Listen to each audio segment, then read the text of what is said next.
Selamat sore rekan mahasiswa yang berbahagia.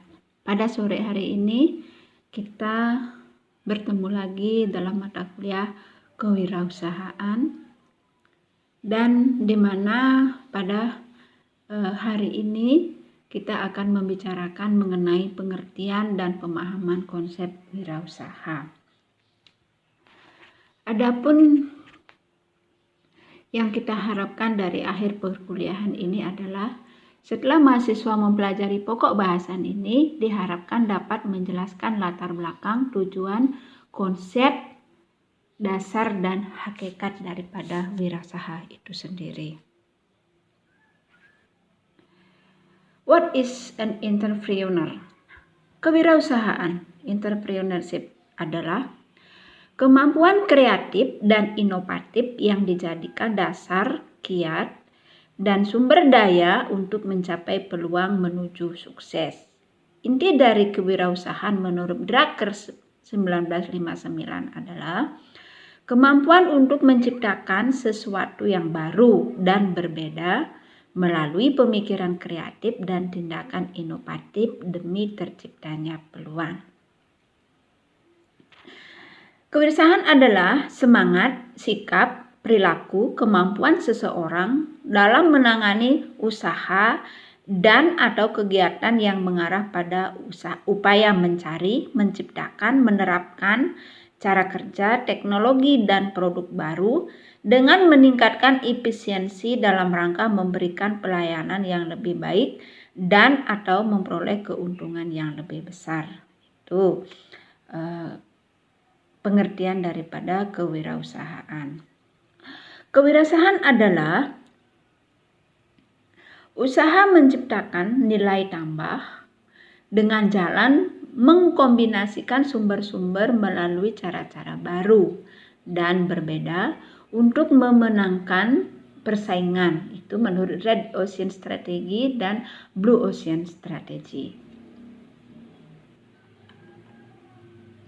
Sekarang kita bicara mengenai tahapan teori. Yang pertama, teori yang menguntungkan peluang usaha. Teori ini disebut teori ekonomi, yaitu wirausaha akan muncul dan berkembang apabila ada peluang ekonomi. Peluang usaha di mana pengusaha-pengusaha melihat peluang apa yang perlu dikembangkan. Itulah yang disebut dengan peluang usaha. Selanjutnya, teori yang mengutamakan tanggapan orang lain terhadap peluang. Teori sosiologi mencoba menerapkan mengapa beberapa kelompok sosial menunjukkan tanggapan yang berbeda terhadap peluang usaha. Teori psikologi mencoba menjawab karakteristik perorangan yang membedakan wirausaha dan bukan wirausaha. Karakteristik perorangan yang membedakan wirausaha berhasil dan tidak berhasil. Selanjutnya, teori perilaku mengutamakan hubungan antara perilaku wirausaha dengan hasilnya. Hakikat kewirausahaan, Timos dan Spelly. Di sini ada salah satunya adalah komitmen dan determinasi. Apa itu komitmen?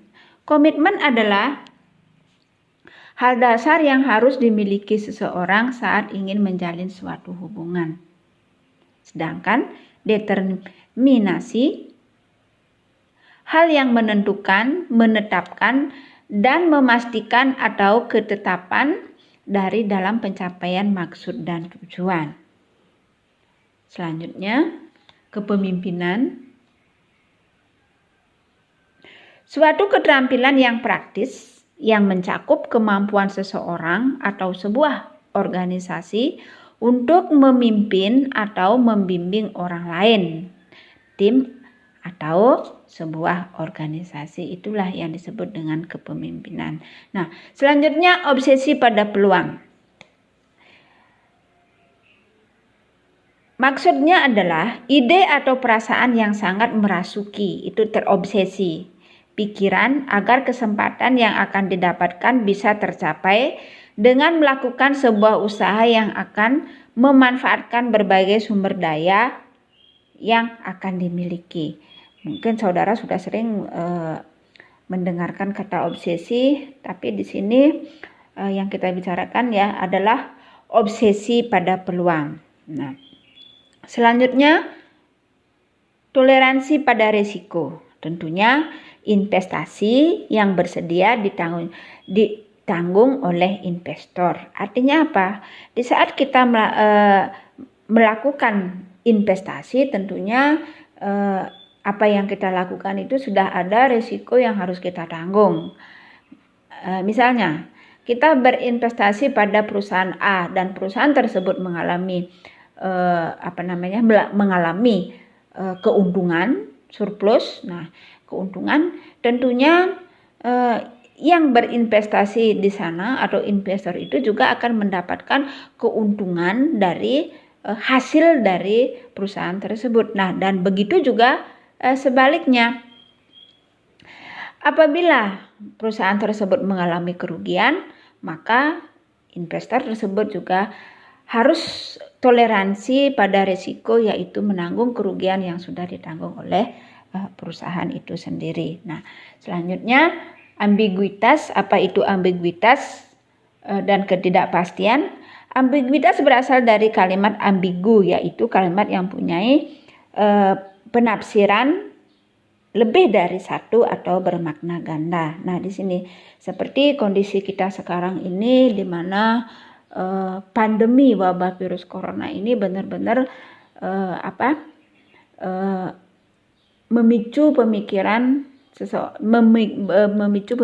pada terbagi, tidak hanya fokus pada satu, tetapi dia terbagi menjadi pemikiran ganda. Ambil contoh, di dalam pandemi ini banyak orang berpikir bahwa semua sektor ekonomi mengalami kerugian. Nah, tetapi kita ambil positifnya. Positifnya apa? Positifnya, dengan pandemi ini tingkat penjualan seperti teknologi yang sekarang kita gunakan ini, baik itu internet, terus komputer, HP, smartphone itu mengalami peningkatan yang luar biasa. Artinya apa? Pengusaha-pengusaha yang bergerak di bidang teknologi itu mengalami peningkatan yang sungguh luar biasa.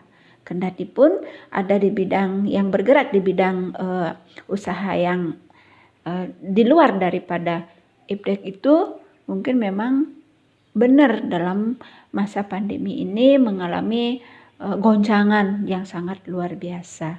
Bukan hanya negara kita saja, tetapi seluruh dunia merasakan bagaimana goncangan-goncangan yang ada pada saat ini. Nah, selanjutnya adalah kreativitas. Nah, kreativitas itu kemampuan seseorang menciptakan sesuatu yang berbeda dari yang lain, membangkitkan ide yang menghasilkan penyempurnaan efektivitas dan efisiensi pada suatu sistem. Sudah pasti apabila memiliki daya kreativitas yang tinggi, di sana sudah akan pasti bisa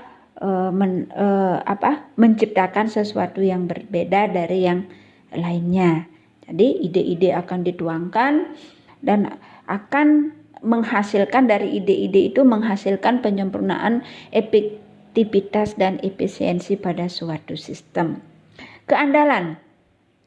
Apa yang maksud dengan keandalan? Keandalan itu kesanggupan, bakat, kecakapan, kecerdikan, kekuatan, kemahiran, kemampuan, kepandaian, dan kemampuan daripada seseorang itulah handal. Handal. Bagaimana Anda yang disebut handal? Anda itu handal di semua bidang, misalnya bidang IT oke, di bidang yang lainnya juga oke. Itulah yang disebut dengan handal. Bisa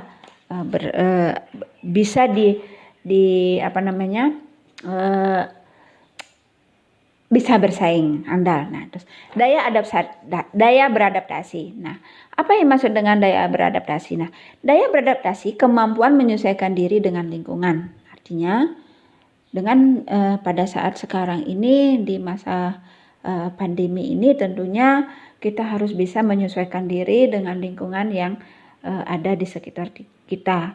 Artinya di dalam kehidupan normal kita menjalani segala sesuatunya dengan normal, tetapi di masa pandemi ini ada hal-hal yang harus kita sikapi, hal-hal yang harus kita cermati, hal apa yang bisa kita membuat kita lebih berpikir lebih rileks, jangan stres, sehingga kita bisa beradaptasi,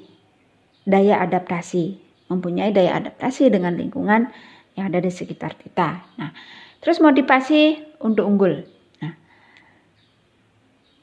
Pengertian motivasi di sini, keinginan atau kehendak yang muncul dalam diri yang menimbulkan semangat atau dorongan untuk bekerja secara optimal guna mencapai tujuan. Tentu saja apabila seseorang sudah termotivasi untuk bekerja, untuk mencapai hal yang diunggulkan, maka dia akan bisa keinginan hendak muncul dalam diri yang menimbulkan semangat. Tentunya apabila dia menginginkan keunggulan, timbullah rasa semangat atau dorongan untuk bekerja sama secara optimal guna mencapai tujuan. Selanjutnya, kewirausahaan itu yang dikemukakan oleh Dreker. Suatu cara pengelolaan sumber daya dengan cara-cara baru dan berbeda seperti. Nah, di sini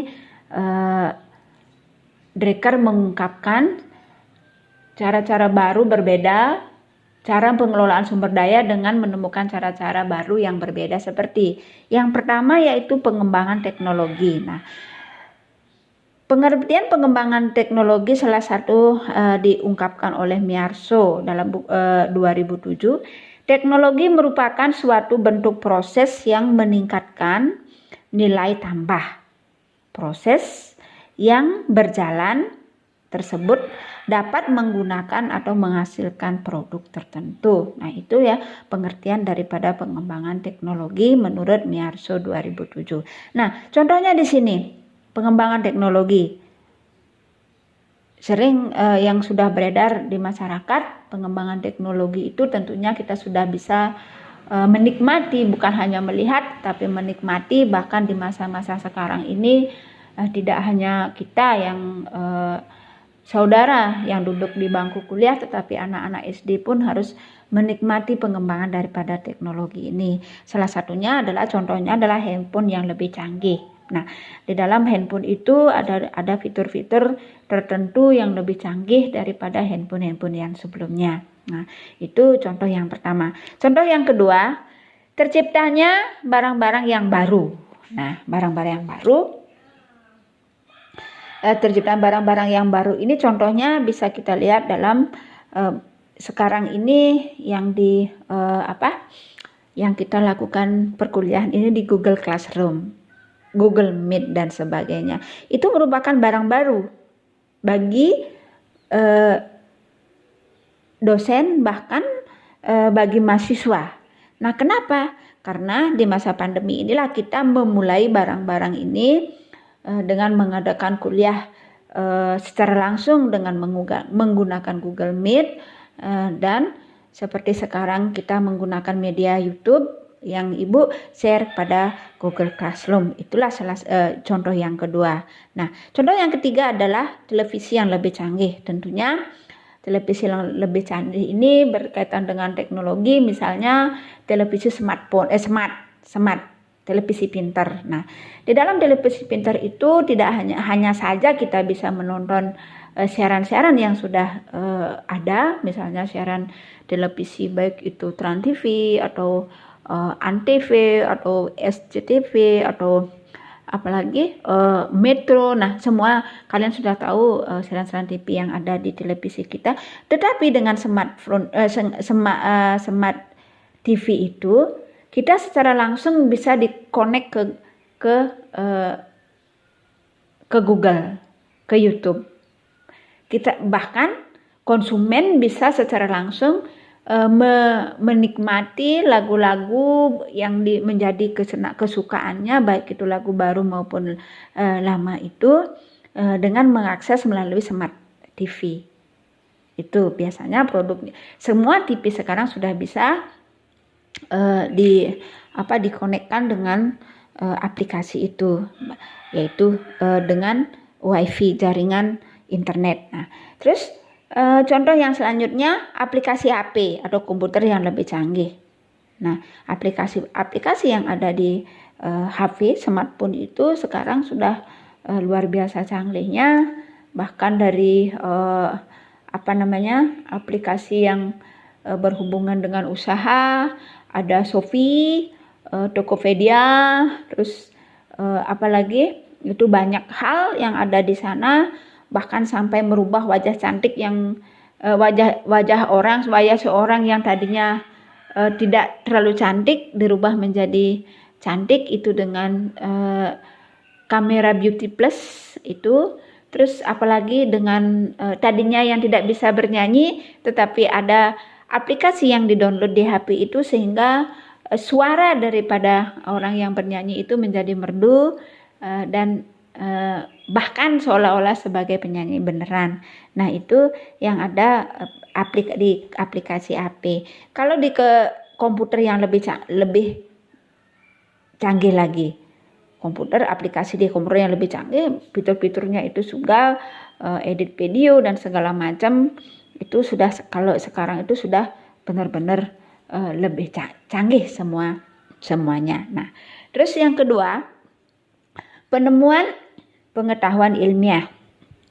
Artinya, ilmu yang diperoleh dan dikembangkan dengan mengolah atau memikirkan realita yang berasal dari luar diri manusia secara ilmiah, yaitu dengan menerapkan metode ilmiah. Perbaikan yang ketiga, perbaikan produk barang dan jasa yang ada. Usaha untuk mengembalikan kondisi dan fungsi dari suatu benda atau alat yang rusak akibat pemakaian alat tersebut pada kondisi semula. Di sini kemungkinan terjadi pergantian bagian alat atau spare part. Nah, itulah yang dilakukan pada perbaikan produk, barang dan jasa yang ada. Nah, menemukan cara-cara baru untuk mendapatkan produk yang lebih banyak dengan sumber daya yang lebih efisien. Nah, bagaimana caranya menemukan cara-cara baru untuk mendapatkan produk yang lebih banyak dengan sumber daya yang lebih efisien? Seperti sekarang ini sudah banyak sekali produk-produk yang tersedia secara online, sehingga siapapun yang berkeinginan untuk memiliki barang itu tanpa harus menggunakan sumber daya yang banyak, dia bisa memiliki. Ambil contoh penjualan barang secara online. Bagaimana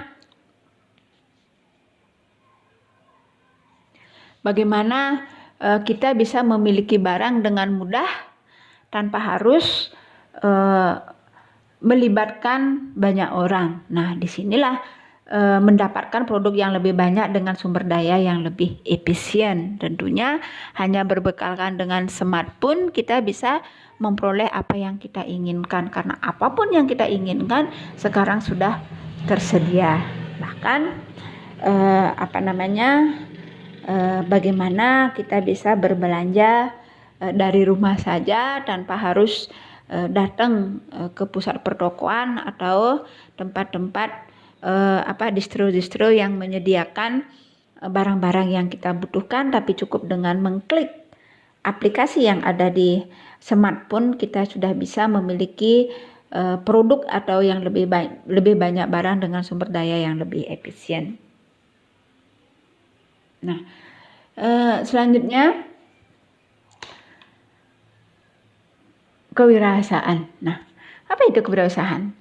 Nilai yang diwujudkan dalam perilaku yang dijadikan dasar sumber daya, tenaga penggerak, tujuan, siasat, kiat, proses, dan hasil bisnis. Ini menurut Ahmad Sanusi.